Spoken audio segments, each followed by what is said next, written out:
설교 제목은 혹시 뒤에 잘 들리세요?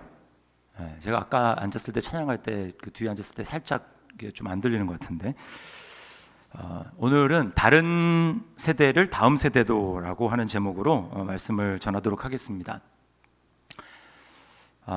우리가 세대 차이를 나타내는 말 중에 요즘에 참 많이 쓰이는 말이 이 꼰대라고 하는 말입니다. 꼰대. 옛날에는 뭐 그런 말을 썼겠지만 그렇게 자주 안 썼던 것 같은데 요즘에는 꼰대라는 말이 굉장하게 유행하고 있습니다. 그리고 그 꼰대가 주로 쓰는 말이 그 꼰대가 좋아하는 음료가 라떼라고 하는 거 다 알고 계시죠, 그죠? 꼰대가 뭔지 제가 정확한 정의를 좀 찾고 싶어가지고 찾아봤어요. 그랬더니 시사상식 사전에 이렇게 나와 있어요. 권위적인 사고를 가진 어른들을 비하하는 학생들의 언어 이렇게 나와 있습니다. 권위적인 사고를 가진 어른들. 요즘에는 내가 꼰대가 맞는지 아닌지를 알 수 있는 그 테스트도 있습니다. 물론 이제 재미로 하는 거예요. 그리고 제가 질문을 몇 가지 좀 뽑아봤는데 여러분이 스스로 보면서 마음속으로만 yes, no를 한번 체크를 해보시기 바랍니다. 후배가 불평하면 그래도 옛날에 비하면 요즘이 좋아졌지라는 말을 종종 한다. 예, 아니요, 마음속으로. 대화할 때 내 말도 맞아, 그러나 라는 식의 전제를 단다. 그리고 또 후배에게 조언을 한 뒤에는 좋은 선배가 된 듯한 뿌듯함을 느낀다. 그 다음에 후배가 친근하게 다가오면 얘 버릇없네 라는 생각이 든다. 그 다음에 노래방 분위기는 젊은 애들이 띄워야 한다고 생각한다. 그 다음에 솔직하게 말해보라고 해놓고 진짜 솔직하게 말하면 기분이 상한다. 그리고 마지막, 나이가 어린 사람에게 처음부터 쉽게 반말을 한다. 앞에서 다 예스라고 하면 꼰대 쪽에 들어가는 거예요. 근데 제가 뭐 질문이 많은데 한 15가지 되는데 몇 개 좀 추려봤어요. 제가 한번 나는 꼰대가 맞는지 아닌지 테스트를 해봤습니다. 그랬더니 어떻게 나왔겠습니까? 그 레벨이 있어요. 꼰대도 레벨이 있는데 제가 딱 해보니까 저는 꼰대 새싹, 이게 해당이 됩니다. 꼰대 새싹. 그리고 선생님으로 치면 학생 주임 선생님급 이렇게 나오더라고요. 만약에 이제 15개 중에 15개 다 질문에 그렇다라고 대답하면 뭐냐면 꼰대 오브 꼰대 그리고 고집불통 흥선대원군급이라고 이렇게 나오더라고요. 자, 여러분, 이 꼰대라는 말을 많이 쓰는 이유는 그만큼 요즘 사회가 세대 차이가 많이 난다라는 것을 간접적으로 보여준다고 생각을 합니다. 세대 간의 동질감보다는 이질감이 많이 느껴진다라는 뜻이죠. 자, 그런데 오늘 본문에 제가 이렇게 꼰대라는 말을 이용해서 이 세대 차이를 말씀드리는 이유는 뭐냐면 오늘 본문에는 세대 차이 정도가 아니라 세대 단절이라고 할 만한 그런 단절이 나타나고 있기 때문에 그래요. 10절에 보니까 그 후에 일어난 다른 세대라고 이야기를 합니다. 다른 세대, 다음 세대가 아니라 다른 세대라고 이야기를 하고 있어요. 우리가 이제 오늘로 5째 주잖아요. 믿음 계습 프로젝트라고 말씀을 듣고 있는데, 자, 믿음이 다음 세대에 제대로 전달이 되면 다음 세대는 정말 다음 세대가 되는 것입니다. 그러나 이전 세대의 믿음이 다음 세대에 전승하는 것을 실패한다면, 계승이 실패된다면 그건 다음 세대가 아니라 다른 세대가 되는 거예요. 자, 그러면 먼저 좀 살펴볼 것은 다음 세대가 다른 세대가 되는 근본적인 이유가 무엇일까라고 하는 것입니다. 한마디로 오늘 본문에 보면 하나님을 알지 못하기 때문이라고 이야기를 해요. 자, 10절을 다시 한번 우리 함께 읽겠습니다. 시작. 그 세대의 사람도 다 그 조상들에게로 돌아갔고 그 후에 일어난 다른 세대는 여호와를 알지 못하며 여호와께서 이스라엘을 위하여 행하신 일도 알지 못하였더라. 자, 다른 세대냐 다음 세대냐를 구분하는 기준은 딱 한 가지입니다. 그 뭐냐? 하나님을 아는가. 여기서 하나님을 안다고 하는 것은 지식적으로 아는 것도 포함이 되지만 그 지식적으로 아는 하나님을 내가 경험할 수 있느냐, 경험해 보았는가, 경험으로 알고 있는가라고 하는 것까지 포함되는 거예요. 자, 이게 본질이고 핵심입니다. 다른 것은 다 부수적인 것들이에요. 예를 들면 우리 자녀들은 옷차림이 나랑 다르다, 헤어스타일이 다르다, 취향이 나랑 다르다, 먹는 것이 나와 다른 걸 좋아한다. 이거는 본질적인 것이 아닙니다. 다 그럴 수 있어요. 그러나 가장 중요한 것은 뭐냐? 하나님을 아는가? 지식적으로 그리고 실제적으로 하나님을 경험해서 알고 있는가라고 하는 것이 다음 세대인가 아니면 다른 세대인가를 결정하는 것입니다. 여러분, 이스라엘 백성들, 이스라엘 민족에게 여호와 하나님을 빼버린다면 그들은 아무것도 아닙니다. 그들의 정체성이 그냥 없는 것과 똑같은 거예요. 마찬가지로 성도인 저와 여러분에게 예수 그리스도 하나님 이걸 빼버린다고 한번 생각을 해보십시오. 그러면 우리는 알맹이가 없는 껍데기만 남게 되는 거예요. 만약에 우리 자녀들이 그 예수님을 알지 못하고 하나님을 알지 못한다면 겉모습은 아무리 화려할지라도 안타깝지만 다른 세대가 되는 것입니다. 다른 세대가 되는 거예요. 우리가 예수님을 믿으면 우리 속에는 누가 계십니까? 예수의 영, 성령님이 계시죠. 그러나 예수님을 믿지 않는, 거듭나지 않는, 만약에 우리 자녀들이 그렇다면, 거듭나지 않았다면 뭐예요? 예수의 영이 없는 거예요. 자, 예수의 영이 있는 사람과 예수의 영이 없는 사람 어떻게 다릅니까? 영이 다른 거예요. 영이 다른 것입니다. 완전히 겉은 아무리 DNA가 똑같고 혈액형이 똑같고 그 다음에 말하는 말투와 식성이 비슷한다 할지라도 여러분 영이 다른 거예요. 전혀 다른 세계를 살아가는 것입니다. 내 배에서 나왔고 내가 키우고 또 같은 공간에서 살아갈지라도 전혀 다른 것입니다. 다음 세대가 다른 세대가 되었다면 여러분 그 책임은 누구에게 있을까요? 부모에게 있습니다. 당연히. 자, 사사시대가 왜 오늘 본문에서 다음 세대로 믿음이 계승되지 못하고 다른 세대라고 이야기를 할까요? 그 이유는 이들이 부모를 통해서 배우지 못한 것입니다. 그러니까 부모가 그 다음 세대에게 하나님이 어떤 분이신지 그리고 하나님이 무슨 일을 하셨는지를 제대로 말을 해주지 못한 거예요. 아마 말은 해줬겠죠. 말은 해줬을 거예요. 어떻게 자기 민족에 절기도 있고 여러 가지 많은 일들이 있는데 하나님에 대해서 말하지 않았겠습니까? 분명히 말을 했을 거예요. 그러나 중요한 것은 무엇입니까? 충분하지 못했다라는 것입니다.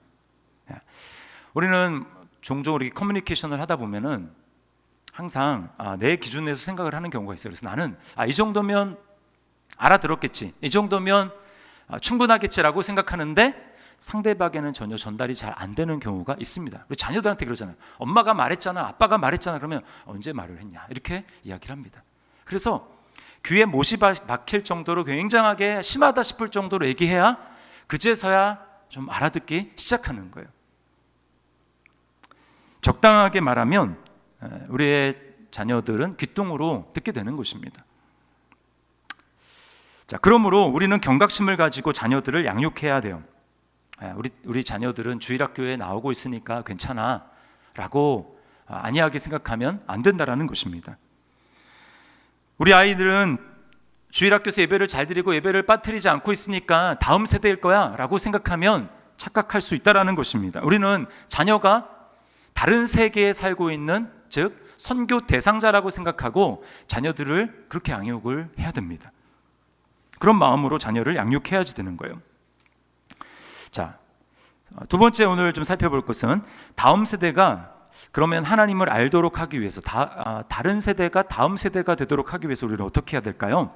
제가 간단하게 세 가지를 말씀드리는 첫 번째는 부모의 신앙 고백과 간증이 준비되어 있어야 합니다.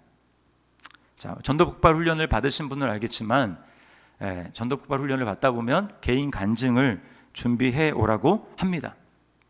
여러분, 이것은 꼭 멀리 있는 믿지 않는 누군가를 위해서 내가 그에게 복음을 전해야 되니까 훈련의 차원에서 개인 간증문을 준비하는 것도 있지만 거기에서 머물면 안 된다는 것입니다. 내 자녀에게 물어봤을 때, 자녀가 나한테 물어봤을 때 거기에 대해서 분명하게 확실하게 예수님이 누구고 예수님이 나에게 어떤 존재고 그 주님이 나를 위해서 어떤 일을 하셨는지 나의 분명한 확신을 가지고 자녀들에게 간증과 하나님에 대해서, 예수님에 대해서 이야기할 수 있어야 된다는 것입니다.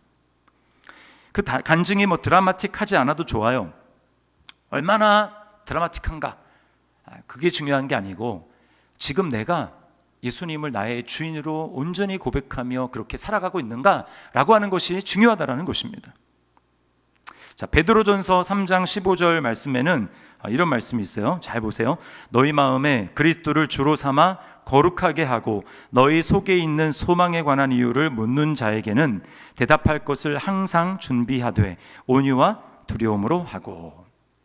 우리는 이것을 종종 그냥 전도 대상자, 믿지 않는 불신자 누군가 그 사람이 나에게 물어보면 내가 대답을 해야 된다고 생각할지 모르지만 여러분, 여기에는 우리 자녀들이 들어가는 거예요.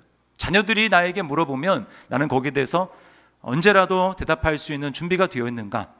나의 분명한 신앙 고백과 간증으로 하나님이 어떤 분이신지, 예수 그리스도가 어떤 분이신지를 분명하게 얘기할 수 있는 준비가 되어 있는가라고 하는 게 중요하다라는 거예요.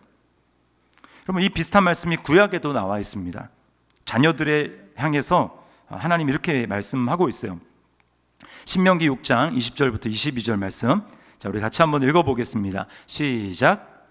후일에 내 아들이 내게 묻기를 우리 하나님 여호와께서 명령하신 증거와 규례와 법도가 무슨 뜻이냐 하거든 너는 내 아들에게 이르기를 우리가 옛적에 애굽에서 바로의 종이 되었더니 여호와께서 권능의 손으로 우리를 애굽에서 인도하여 내셨나니 곧 여호와께서 우리의 목전에서 크고 두려운 이적과 기사를 애굽과 바로와 그의 온 집에 베푸시고. 네, 여기 분명하게 말씀하고 있습니다. 너희 자녀들이 분명히 너희들한테 물을 건데 그때 물어보면 이렇게 이야기해야 된다라고 하나님이 말씀을 하고 있는 거예요.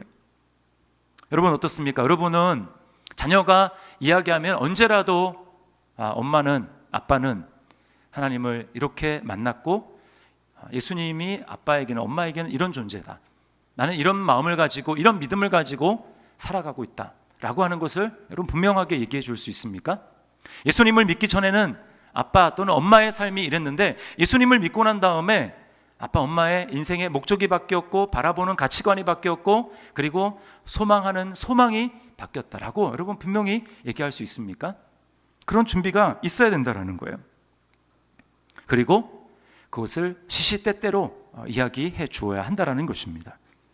자, 신앙 고백과 간증 첫 번째. 그다음 두 번째는 은혜의 수단을 사용하는 습관을 만들어 주어야 합니다. 은혜의 수단을 사용하는 습관을 자녀들에게 만들어 줘야 된다는 거예요. 여러분, 은혜의 수단이 뭘까요? 은혜의 수단, 그것은 하나님이 우리에게 은혜를 주실 때 사용하시는 도구입니다. 통로. 은혜는 그냥 하늘에서 우리에게 뚝 떨어지는 게 아니에요. 일정한 하나님이 사용하시는 은혜의 수단을 사용할 때 하나님이 그것을 통해서 우리에게 은혜를 주십니다. 뭐가 있을까요?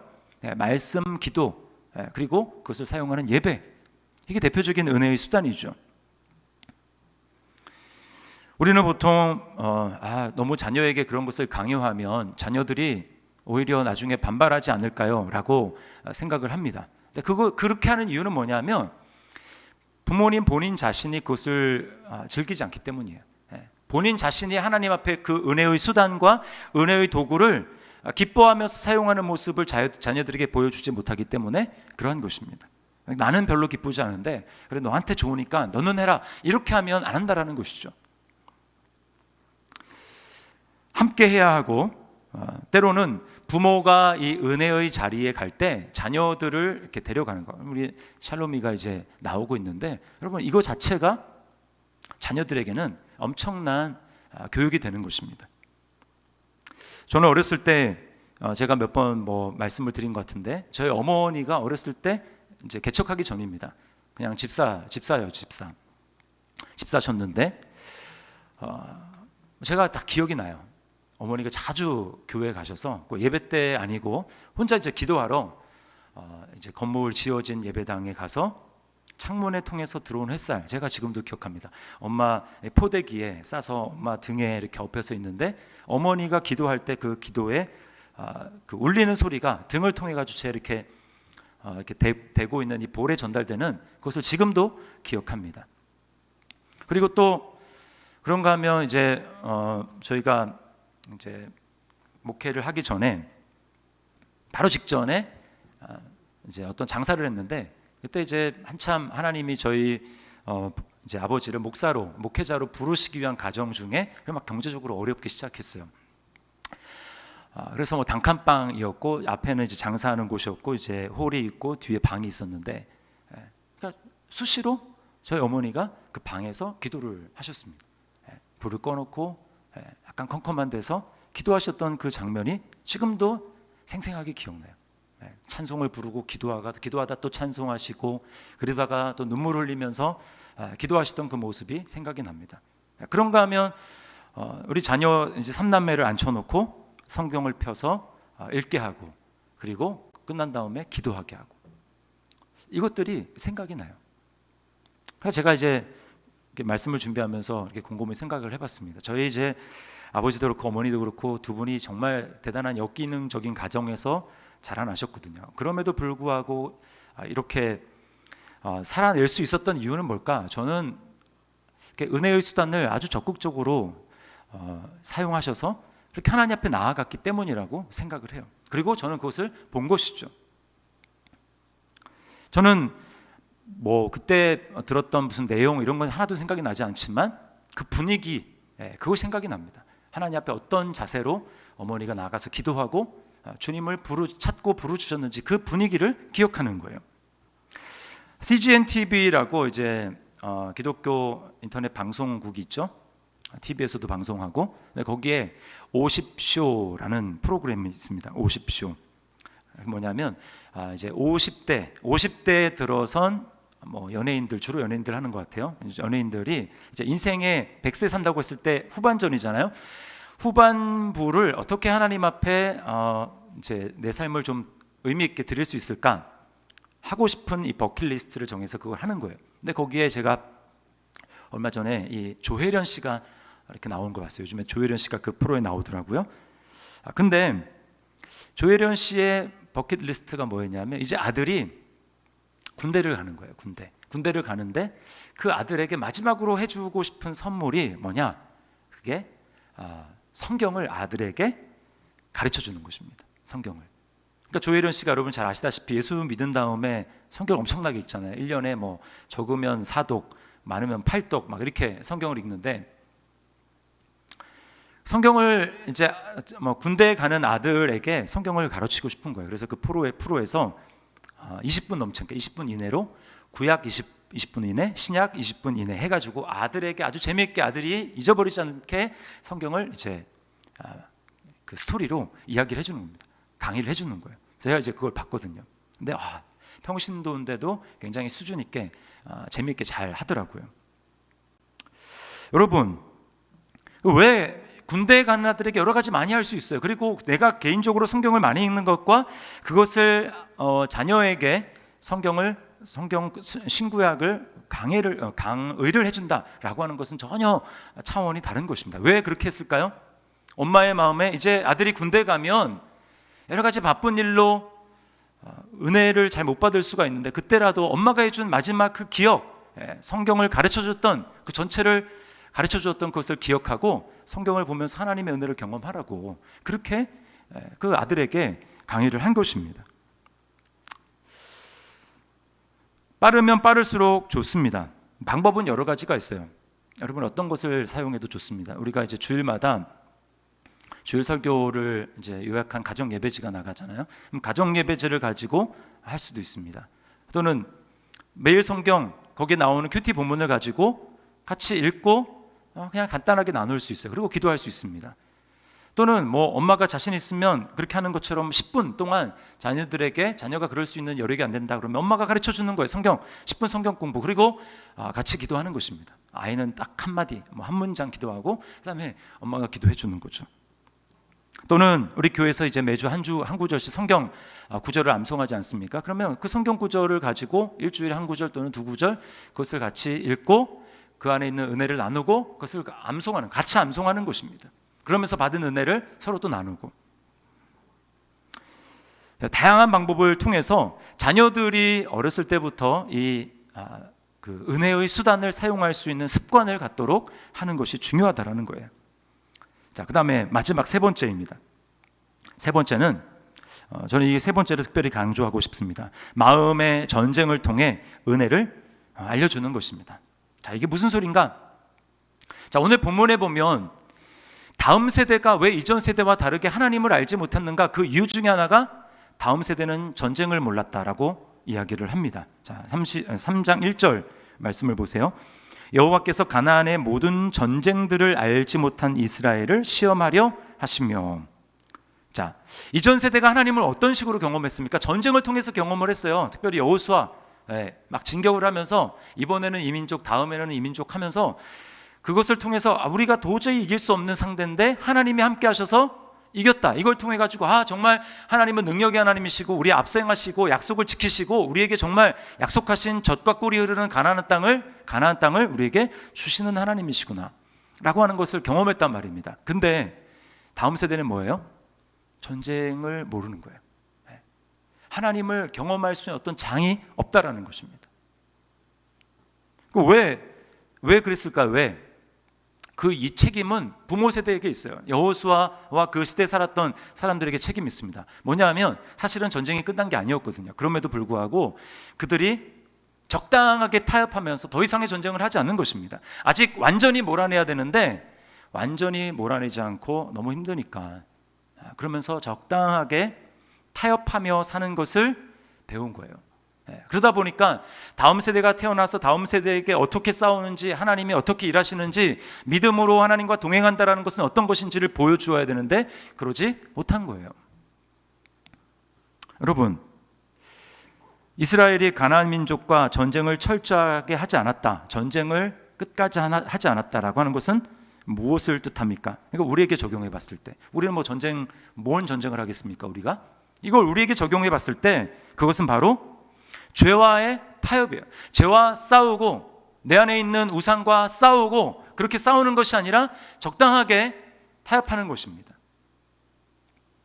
너는 나 외에 다른 신들을 내게 두지 말라. 1계명이잖아요. 이게 우리에게 어떤 의미입니까? 이거는 우리에게 마음속에 있는 우상을 말하는 거죠. 마음속에 있는 욕심, 탐욕, 이것을 말하는 것이죠. 하나님 없이 내 마음대로 살고자 하는, 내 뜻대로 내 마음대로 살고자 하는 내 마음속의 욕심, 이것과 싸워야 된다라는 것입니다. 이게 마음속의 전쟁이에요. 마음속에 있는 전쟁. 우리 자녀들과 우리의 공통점이 무엇입니까? 우리 모두 부모나 자녀나 똑같이 우리 마음속에는 아까도 말씀드렸지만 내 마음대로, 하나님과 상관없이 내 마음대로 하고 싶은 욕심이 아주 득실득실 한다라는 거예요. 제가 이제 가끔 푸념처럼 말씀을 드리지만 한참 청소년기를 보내고 있는 제 딸과 아들, 다 문을 잠근다고 하지 않았습니까? 문을 잠그고 들어가서 그냥 자기가 하고 싶은 거 하는 거죠. 간섭하지 말라는 것입니다. 노 터치.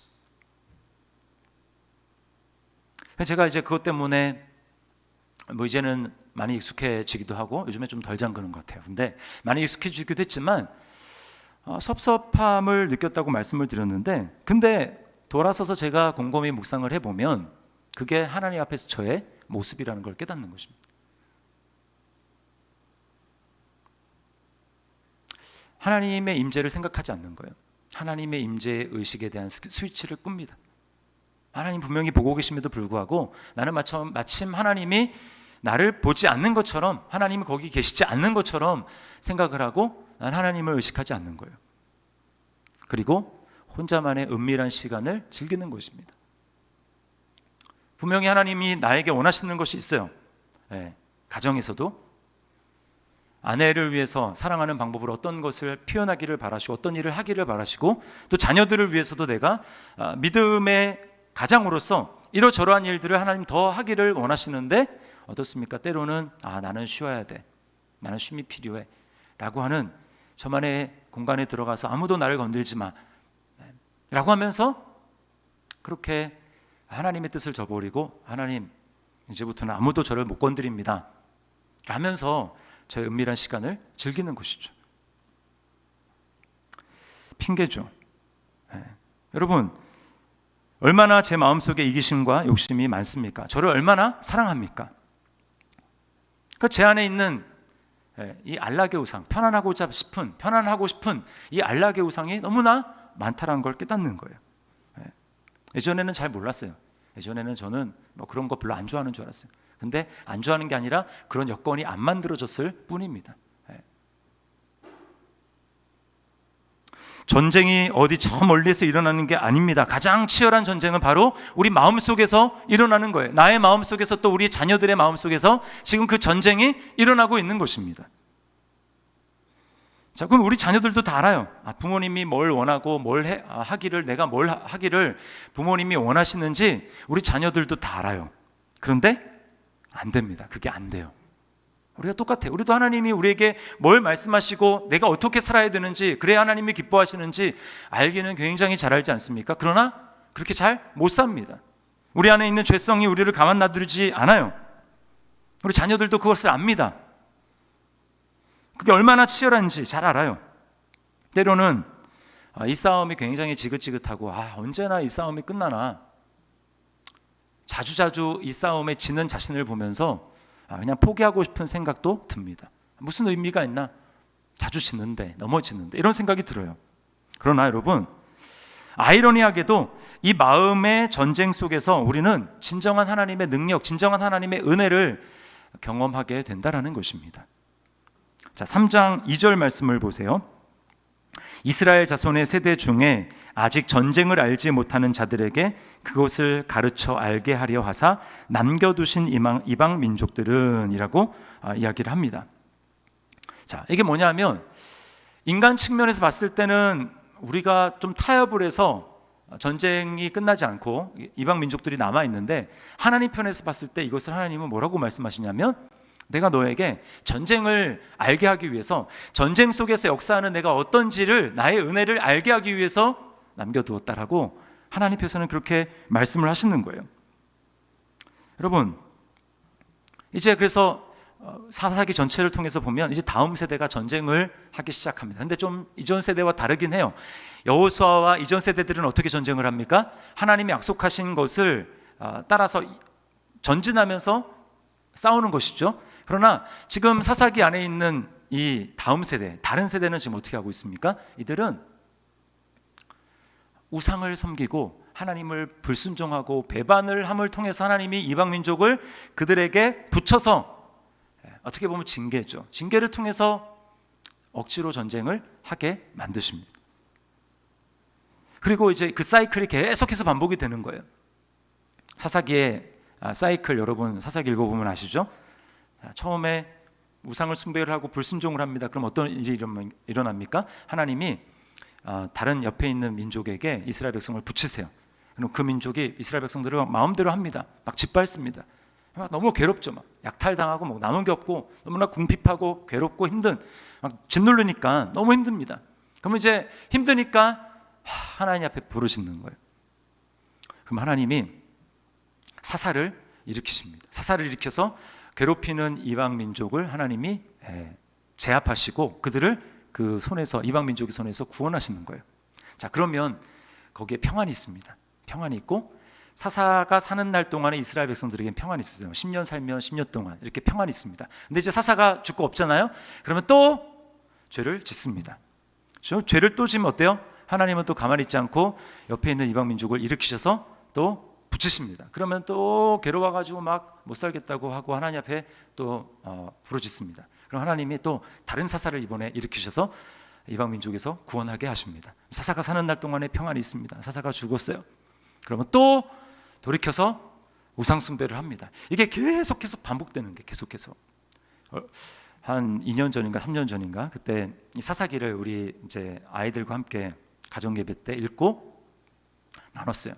근데 애들이 읽다가 또야? 진짜 얘네들은 왜 이래? 얘네들 왜 이렇게 염치가 없어? 왜 똑같은 죄를 이렇게 짓는 거야? 라고 하는 아이들의 반응을 봤어요. 여러분 보면은 그렇게 말할 수밖에 없어요. 그런데 문제는 뭐냐면 바로 그 모습이 바로 우리의 모습이라는 것입니다. 여러분, 마음의 전쟁을 통해서 알려주시는 하나님의 은혜가 무엇입니까? 우리는 보면서 또야, 어떻게 또 이래? 라고 이야기하지만, 그렇게 자주 짓는 범죄 속에서도 하나님은 낙심하지 않고, 하나님은 포기하지 않고 이스라엘 백성들에게 끊임없이 인내하시면서 그들을 용서하시고 그들을 사사를 통해서 구원하시는 거예요. 이게 하나님의 은혜입니다. 만약에 사사가 계속 살아 있었다면, 사사가 죽지 않고 계속 살아 있었다면 아마 이스라엘 백성들에게는 계속 평안이 있었겠죠. 그러나 인간 사사는 죽을 수밖에 없어요. 자, 그러나 여러분, 마음의 전쟁을 오늘날 하며 사는 저와 여러분들은 더 이상 이스라엘 백성들과 같지 않다라는 것을 알아야 합니다. 왜 그렇습니까? 우리에게는 더 이상 육신의 죽음을 계속해서 죽는 그런 인간의 한계를 가지고 있는 사사가 아니라 영원히 죽음을 이기시고 우리를 위해서 떠나지 않고 우리와 함께 하시는 진정한 사사가 되시는 예수 그리스도가 저와 여러분에게 구세주가 되어주시기 때문입니다. 여러분 믿습니까? 여러분, 이것이 바로 우리에게 있는 놀라운 은혜라는 거예요.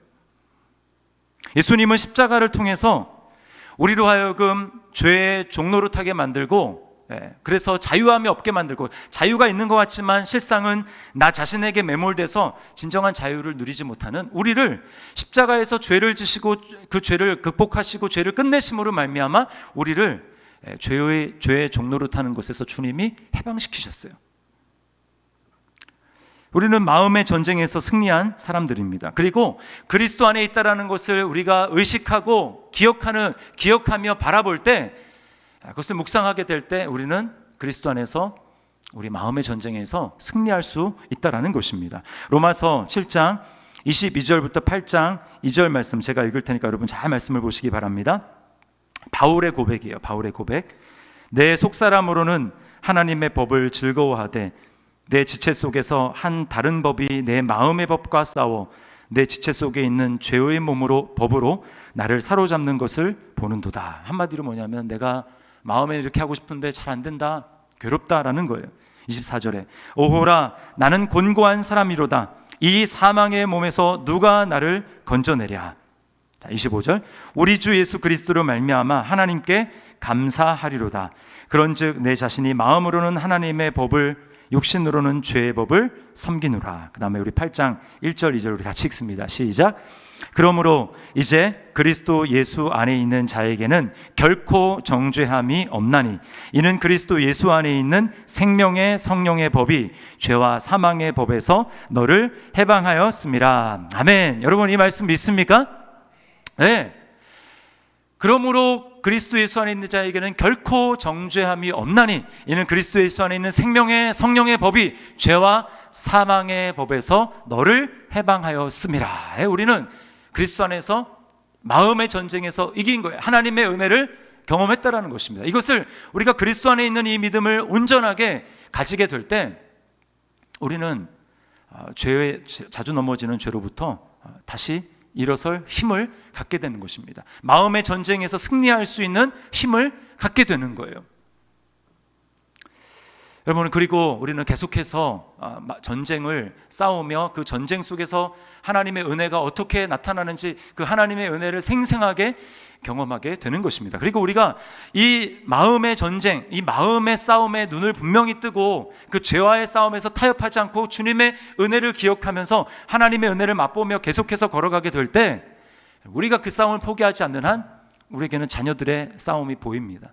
우리가 이 싸움을 싸우지 않으면 우리 눈에는 자녀들의 마음의 전쟁이 보이지 않아요. 그러나 내가 주님의 은혜를 기억하면서 내가 주님 앞에 용서를 받고 다시 한번 일어나서 내 마음속에 타협하고 싶은 그 죄와의 전쟁, 내 마음속에 있는 욕심과의 전쟁, 그것을 은혜로 말미암아 계속해서 내가 포기하지 않고 싸우며 나갈 때 우리는 그 같은 시각을 가지고 우리 자녀들 안에 있는 문제, 이게 다른 문제가 아니라 마음의 문제구나, 마음속에 있는 전쟁의 문제구나 라고 하는 것을 알게 될 것이고, 그 자녀의 마음의 전쟁 때문에 힘들어하고 있는 그 모습은 절망하고 낙심할 문제가 아니라 바로 그 모습 속에서 하나님의 은혜를 진짜 경험하게 하고 십자가를 진짜 경험하게 하는 하나님의 놀라운 예비하심이라는 것을 깨닫게 할 수 있는 것입니다. 여러분, 절망할 필요가 없어요. 자녀의 문제는 마음의 문제인 것입니다. 그리고 그럴 때 주님의 은혜에 대해서 간증하는 거예요. 그럴 때 엄마가 이럴 때 하나님을 만났어, 아빠가 이럴 때 하나님을 정말 낙심하고 절망하고 있어서 아무런 소망이 없다고 할 때, 그때에 예수님을 알게 되었고 예수님이 내게 다가오셨고 내가 예수님을 만나게 된 거야. 그러면서 여러분, 자녀에게 있는 여러 많은 이런 문제 저런 문제, 친구와의 관계, 시험 때문에 낙심하고 있는 문제, 미래에 암담한 뭘 향해 나가야 될지 암담하고 있는 그 자녀들에게 여러분, 그때 그 마음의 문제를 다루며 그 하나님의 은혜를 경험할 수 있도록 하는 것입니다. 간증할 때가 바로 그때예요. 그리고 자녀들과 함께 은혜 속에서 그 은혜의 수단을 활용할 수 있도록 하는 것입니다. 억지로 막 강압하는 방식이 아니라 나를 새롭게 하신, 나를 마음의 전쟁에서 승리하게 하신 그 하나님의 은혜를 누릴 수 있는 그런 방법으로 자녀들에게 그것을 습관을 갖도록 하는 거예요. 그렇게 하게 될 때 여러분, 세상은 점점 심각해져서 세대 간의 소통이 되지 않고 정말 말이 통하지 않는 이런 시대 가운데 살아가지만 여러분, 핵심만 똑같으면 됩니다. 우리 자녀들에게 비본질적인 다른 거 다 안 맞아도 가장 중요한 것, 하나님을 아는가, 예수님을 아는가, 그 예수님을 경험하고 있는가, 은혜가 무엇인지를 아는가, 그리고 그렇게 고백할 수 있고 그 하나님을 경험할 수 있는가, 여러분 이것만 있다면 우리의 자녀들은 다른 세대가 아니라 다음 세대로 우리와 똑같은 방향을 바라보며 믿음의 길을 걸어갈 수 있게 될 줄 믿습니다. 이런 은혜가 저와 여러분의 삶 가운데, 우리의 가정 가운데 넘칠 수 있기를 주님의 이름으로 축원합니다. 우리 말씀을 기억하면서 우리 하나님 찬양했으면 좋겠는데요. 은혜로다 시작됐네 우리 주님의 능력이 나의 삶을 다스리고 새롭게 하네. 나의 삶뿐만 아니라 우리 자녀의 삶을 다스리고 새롭게 합니다. 자유하네. 죄와 사망으로부터 나의 삶은 변하고 난 충만하네. 은혜로다 주의 은혜, 한량없는 주의 은혜. 우리 찬양 전쟁 가운데, 마음의 전쟁 가운데, 죄와의 싸움 가운데 우리에게 은혜를 보여주시고 그리스도 안에서 승리하게 하신 그 주님의 은혜를 시간 기억하면서 우리 찬양 하나님 앞에 드리도록 하겠습니다.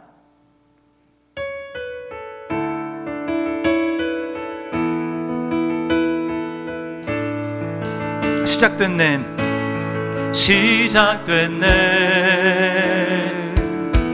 우리 주님의 능력이 나의 삶을 다스리고 새롭게 하네. 자유하네. 죄와 사망으로부터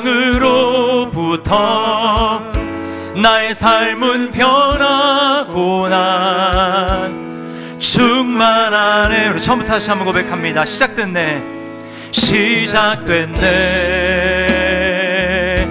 우리 주님의 능력이 나의 삶을 다스리고 새롭게 하네. 자유하네. 죄와 사망으로부터 나의 삶은 변하고 난 충만하네. 은혜로다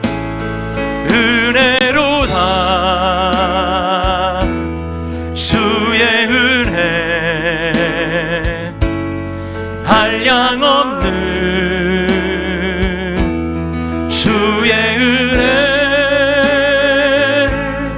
은혜로다 주의 은혜 변함없는 신실하신 주의 은혜로다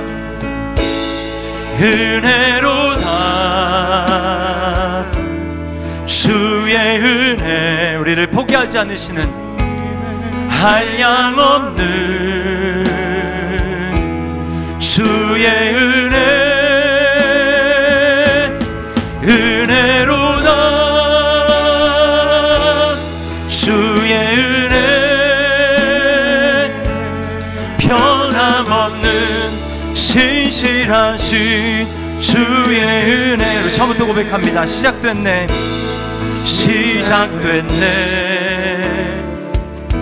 우리 주님의 능력이 나의 삶을 다스리고 새롭게 하네. 아멘. 자유하네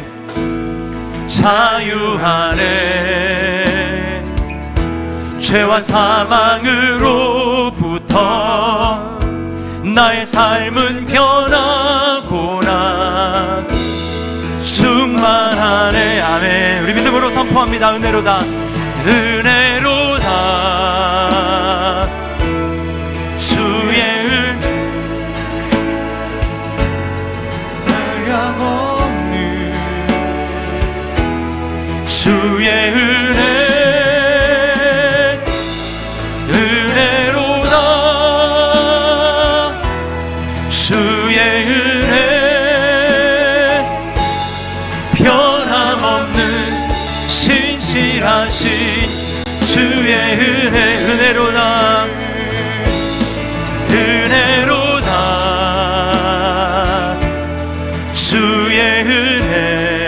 한량없는 주의 은혜, 한량없는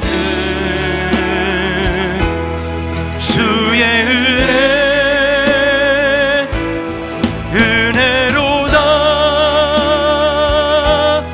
주의 은혜, 변함없는 신실하신 주의 은혜. 여호와께 돌아가자,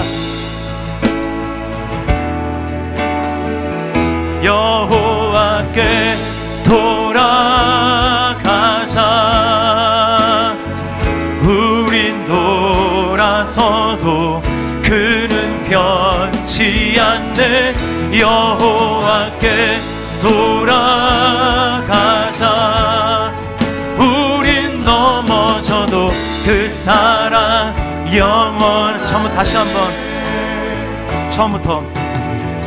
내 백성이 나를 떠나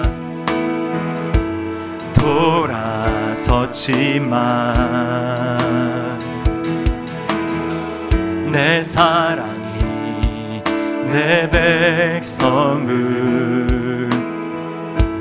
포기 못하니 내 모든 것 내어주고 나 그들을 얻으리라. 네. 여호와께 돌아가자. 우린 돌아서도 그는 변치 않네. 여호와께 돌아가자. 우린 넘어져도 그 사랑 영원하네. 여호와께 돌아가자. 여호와께 돌아가자. 우린 돌아서도 그는 변치 않네. 여호와께 돌아가자. 우린 넘어져도 그 사랑 영원한. 사랑은 오래 참고, 사랑은 오래 참고. 우리 하나님의 사랑이십니다. 자신을 내어주네. 서로 사랑할 때 세상은 주보네. 사랑은 절대 지지 않네. 여호와께 돌아가자. 우린 돌아서도 그는 변치 않네. 여호와께 돌아가자. 우린 넘어져도 그 사랑 영원하네. 우리 시간에 우리를 변함없이 끝까지 포기하지 않냐.